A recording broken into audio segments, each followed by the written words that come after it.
Na mtazamaji, asante kwa kuendelea kubaki nasi, na sasa tuendelee mbele zaidi kuongeza upande wa habari za biashara.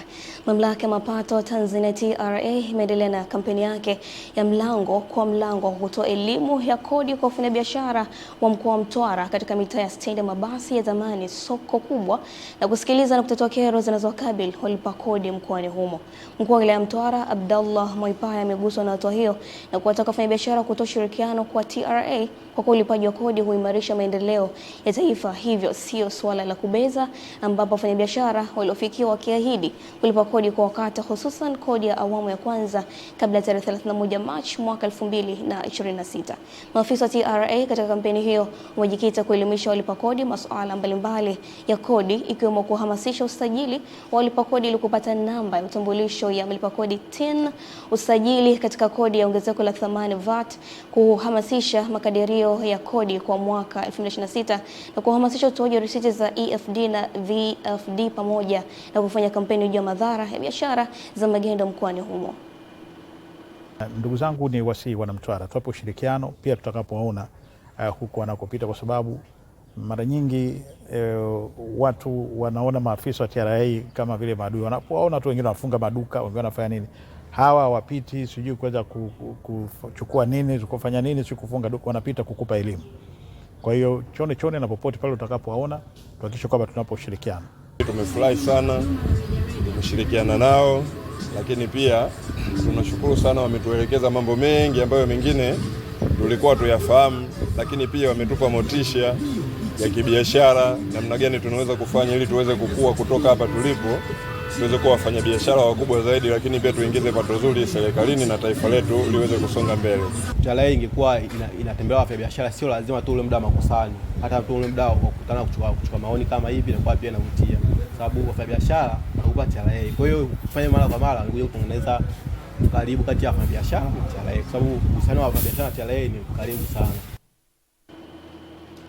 Na maafisa wa mamlaka ya mapato Zanzibar ZRA mkoa wa Kaskazini Pemba wamefanya ziara kuhamasisha wafanyabiashara katika eneo hilo kuendelea kutumia mashine za kielektronic EFD ili kuongeza uwazi wa biashara na ukusanyaji wa mapato ya serikali. Masanja Mabula kutoka Pemba anatueleza zaidi.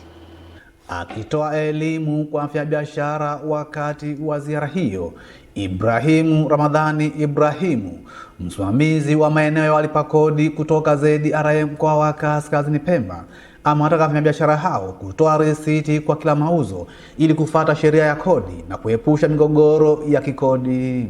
Taratibu na kanuni unatakiwa uwe na mashine ya kutolea risiti katika hali zote hizo, na hivyo ndivyo vigezo vya kukufanya wewe uweze kuwa na mashine, kwamba si tu kwamba uwe na biashara ndogo. Biashara yoyote unaofanya kwa mujibu wa sheria inakidhi vigezo vya kulipa kodi, ambao ya kusajiliwa milioni 5 ndio kuanza kulipa kodi.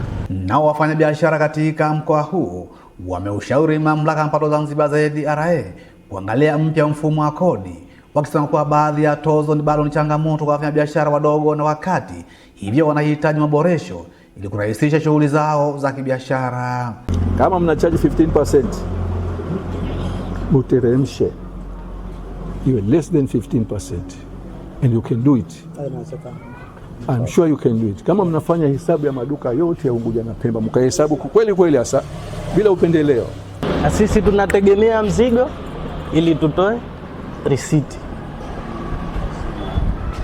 Kwa hiyo tunaiomba serikali kwanza itupunguzie kodi, kwa sababu kama hivyo mzigo ni shida, na tukija kama kule kufanya marejesho,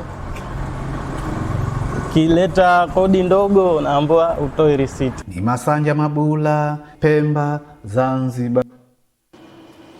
Na mtazamaji, ni taarifa yake huyo Masanja Mabula kutoka Pemba, na hivyo ndivyo tunatamatisha upande wa habari za biashara. Muda mfupi ujao tutakuja kujiunga na Adrian Bahata katika upande wa michezo na burudani, akija hapa kutupasha zaidi. Endelea kubaki nasi.